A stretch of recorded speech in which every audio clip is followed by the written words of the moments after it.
So it's always been part of my nature ever since I was young.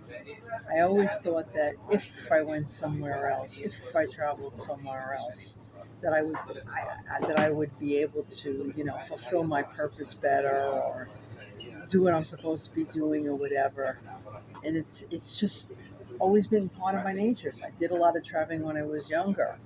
And I have to say, as I told you, that coming to Israel and being here, this is the first place I've been where I feel like I belong here. So I don't have to think about that. This is where I want to be. This is where I belong. Right.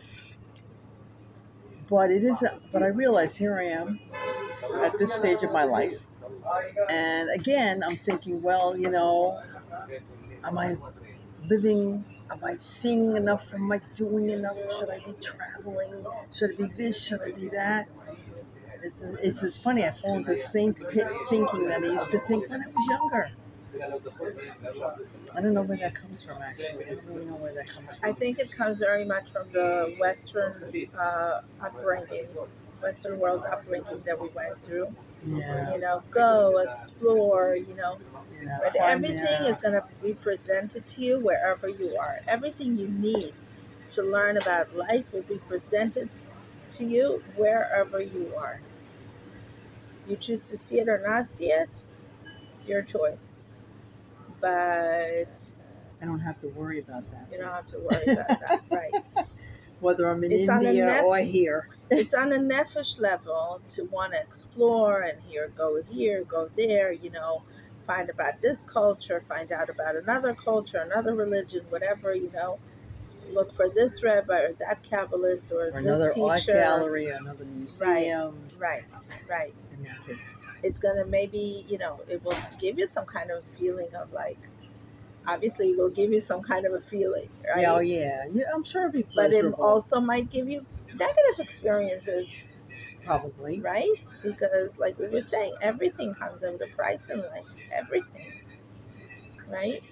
And one of the most spiritual growth that we're ever going to go through is understanding. That's the number one understanding, and Thank you so much. it's like we understand it again, but we really need to integrate it into our system.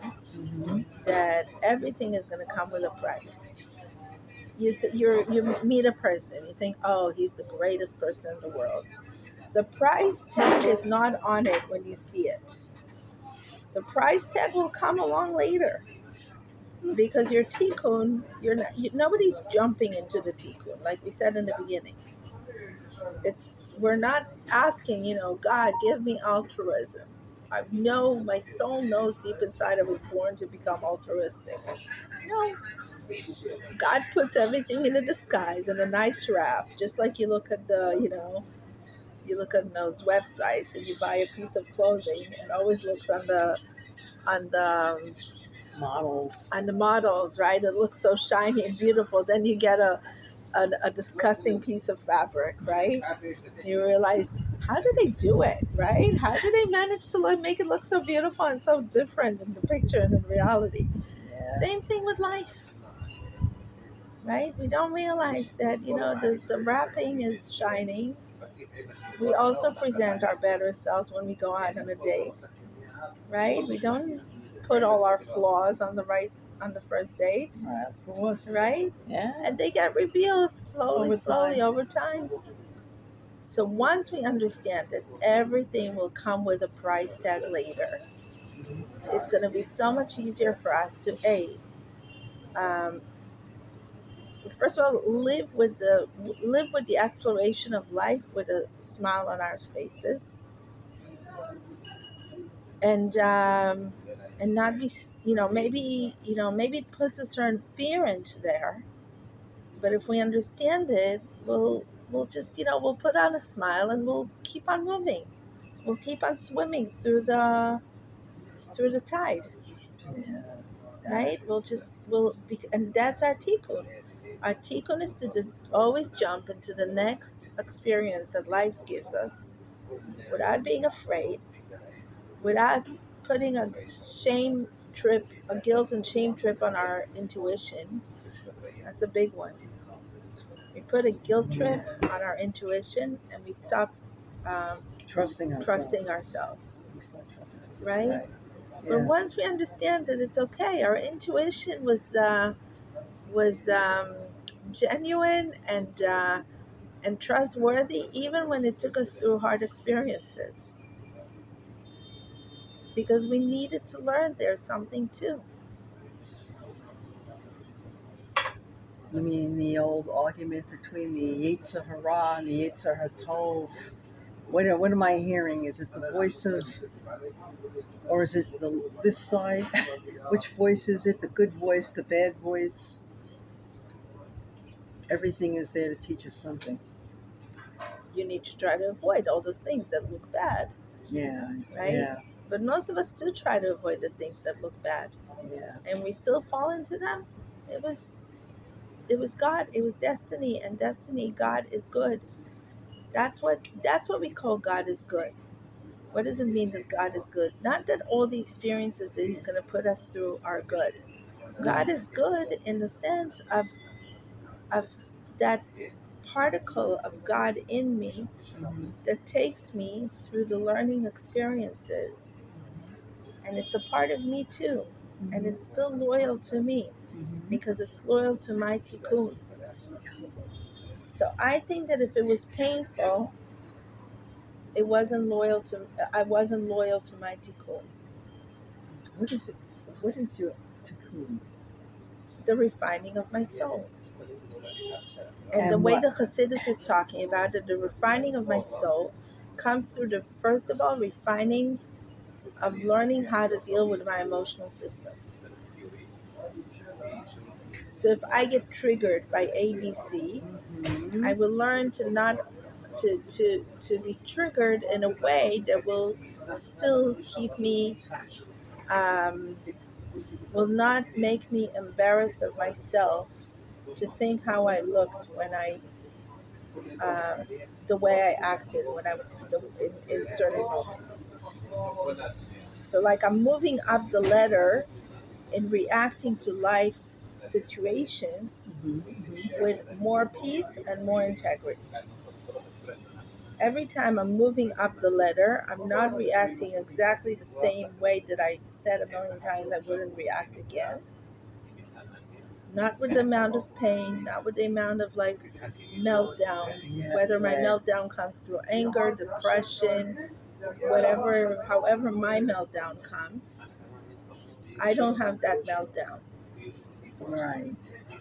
I'm moving, I'm growing through it. I don't have the 5-year-old behavior, I don't have the 10-year-old behavior, I don't have the 15-year-old behavior, I don't even have the 25-year-old behavior, or even my 45-year-old behavior. I think it's also amount of clarity. Like Yes, you're being triggered, but you can now look at yourself and say, what is it that's triggering me? Am I really seeing things for what they are? Is something different happening?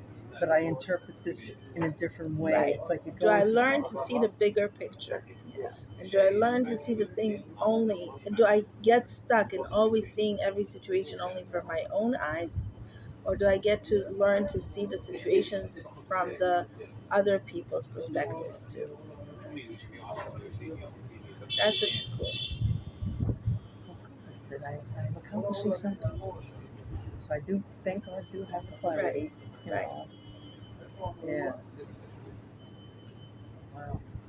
It's basically healing, but healing comes with grieving, right? So the grieving is okay, it's legitimate there too. Yeah. I shouldn't feel like I'm not doing my work because I'm grieving, but I should be doing the Yeah. healing with the grieving. I shouldn't be looking at my grieving as like, what can you do? I'm growing old. Life is throwing and has thrown all these negative things, and of course I'll be grieving on them forever. No, No. I'm grieving, but I'm healing. I'm allowing healing into the grieving also. I'm not taking it as a predestined concept. The grieving is not a predestined concept that has to come with age. Or that you have to uh, keep doing it off on and on. Right. And on. It never Right. ends. The You're people always in my life are grieving. not coming back to the world. Right. Right. The experiences I would have wanted to take a different turn on are not going to reappear, maybe. Yeah. All that, right? I Yeah. learned to treat that with from a different perspective. That's the healing.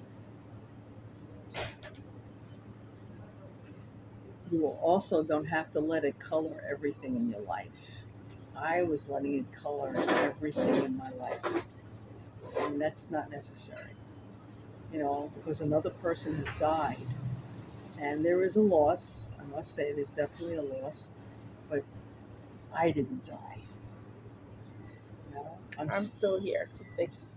whatever I need to Right. fix going forward. And sometimes the fixing is telling a friend, you know what, I've done a wrong choice.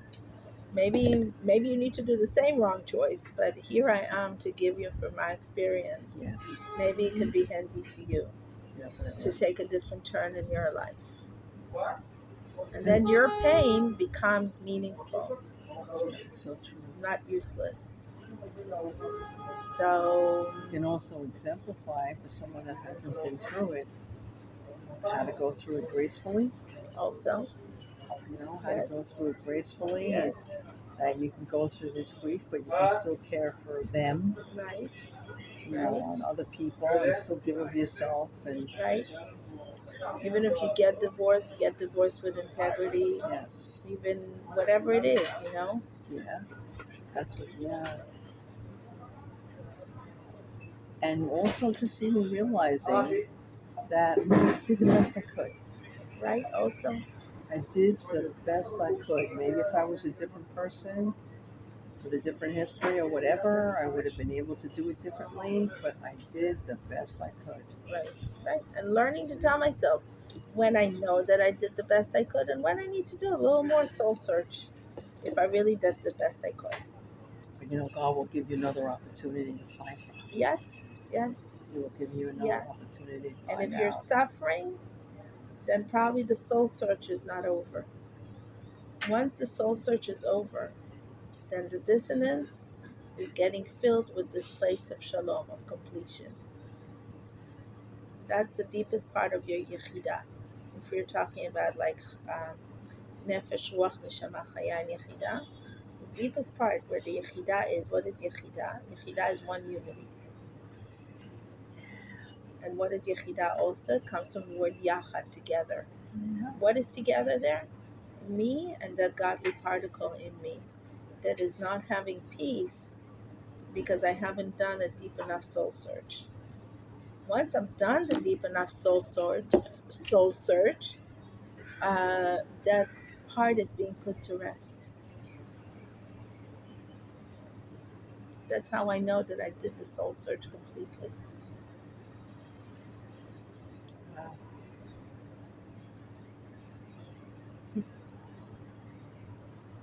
It's interesting. Yeah. That's what we call it's not mine, it's theirs. But you have to be very true with yourself. If it's yours or if it's theirs.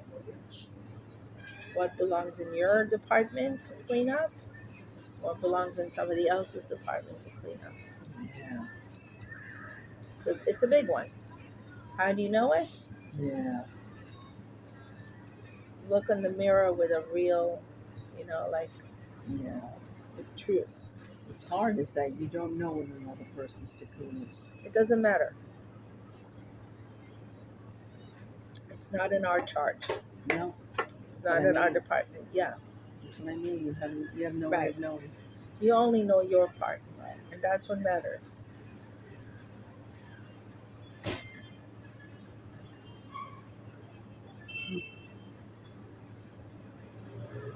Anything that opens up the heart and allows us to be more understanding or more supportive of others or is a good thing.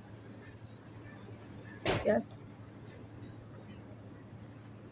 We get to do as you told me, instead of thinking, I can do more doing. And praying. Praying. That's the other way you go. Like you got to hear God's voice. You need to allow Him into your system, right? So there's some people who are saying, "I'm not praying to God. I'm talking with myself." It's also good, right? But there are moments when you remember God is there. I think everybody has a moment in life where they remember God is there. When me being there to talk to is not enough.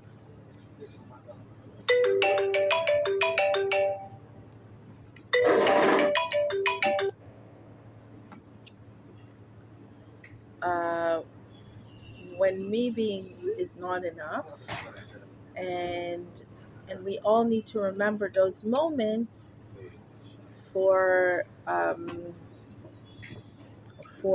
the moments that we disregard God and we let a very deep sense of loneliness when we disregard God in our lives. If we want to avoid the loneliness, we have to let God into our lives. Because not every friend will be there in every moment. Not even our spouses will be there in every moment. Not even ourselves will be there in every moment for ourselves. And but God will always be there. Always, always, always. The question and I think most the most precious uh, evidence to that is our holy captives coming back from Gaza. How they felt God in the tunnels in Gaza just proves that God is not in as much as in this coffee as He is in the tunnels of Gaza. That we think that the highest sense of God is by maybe looking at the beach or having this coffee or going on a trip to wherever, right? They remind us and prove to us that God is in the deepest when we call Him from the depth of our despair. So, in most normal depth of despair, most people will run away from God. But apparently, there's such a deep despair in life where you can only run to God. Why do we have to get into harder despair until we search for God? Right? There's always like this one step ahead of the hardest despair that you can find God.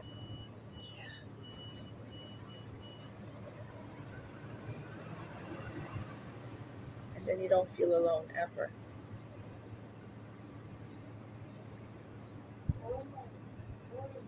No, you don't. You don't. I find that a lot of times just being able to share like miraculous experiences. It's almost like it makes my hair stand up in the back of my neck, or experiences that I've had where I've shared outside of my own comfort zone and felt God's presence. I can always remember those experiences and go through it again. Right, It's incredible. right, right. So we can keep it in those semi bad moments, right? But also the miraculous And also the moments. miraculous moments, right? Right. When I hear Ali Sharabi, one of the captives who came back, who lost his wife, two daughters, and brother on October 7th, then got captured by Hamas and was tortured there for a year or something. And he says, I wake up with such a sense of gratefulness every day, right? And it's like, talk about Job. Nobody even really knows if Job ever existed. But here we see all those Jobs around us. He's not the only one who talks that way. Saying, like, I'm so grateful to be alive. I'm so grateful. I start the morning with a walk on the beach, and I'm so grateful that with everything God has given me, right? It's like, what can I say? What can I say? It's like, it's like, he's higher than all the rabbis in the world put together because he's gone through what he's gone through, and he's still able to talk like that and teach us true Amuna, True Amuna. This is true Amuna. I know, I know. And it amazes me. We were talking about that. We were talking about that kind of exemplifies a higher level of evolution that that humanity has reached. The ability to feel that way under these circumstances seems to be almost new. Like, I don't think I can think of any other situation where it was so pervasive. I do remember hearing Holocaust survivors who spoke that way after the Holocaust. Yeah, I You know, don't. so many people who lost, like Everything. the Tzanza Rebbe, who lost all his children, 11 children, and his wife, and others, you know, that spoke that way, and, you know, we're grateful to God for always knew how to look on the bright side of the cup, you know, and on the full side of the cup. Right. And and knew how to, you know, they came to Israel. It's not like, you know, like you're coming back from Gaza now, you have all these you have Israel, you have a normal world around, right? Yeah. But back All the then, comforts. right in the middle of the 40s, when you came to Israel from the Holocaust and they needed to take a weapon and start, you know, fighting for their survival and creating the land, and nobody had education, nobody had money, nobody had anything, you know, 14, as young as 14-year-olds had to fight for survival, you know, coming back from 4 years or 5 years in the Holocaust. So, so it's like I remember a beautiful sentence that was told to me by one daughter of a Holocaust survivor who said, she asked her mother, "How come some people lost faith in the camps and some people stayed with their faith?" Mm-hmm. And her mother said to her, her impression was that those who had true faith before, their faith got stronger, Yeah. and those whose faith wasn't so strong lost it completely. Interesting. So I don't know what's happening in the psychology of all these people. You know, I haven't talked to each and every one of them, but the impression that is coming is absolutely unbelievable. Maybe there is a spiritual evolution that we're facing, but also from the Holocaust survivors, we've seen people who came with stronger faith, and we've seen people who lost their faith. Oh, yeah. And there it was 5 years in constant, Yeah. basically in those horrible conditions. Yeah. So, yeah. You gave us a lot to think about today, Miriam. You guys, you got a lot to think about today. I hope this will be helpful for you to go through your triumphs in life, and joy and peace will fill up your hearts, and allow you and help you to make the right turns and decisions in your lives that will make your lives better, and that will help you reach your tikkun in a sweeter way, in a simpler and sweeter way. And please subscribe and share. Let us know what you think about what we said today. And I hope we helped you today. I bless you and I love you. We love you. And we wish you only well. Have a wonderful day.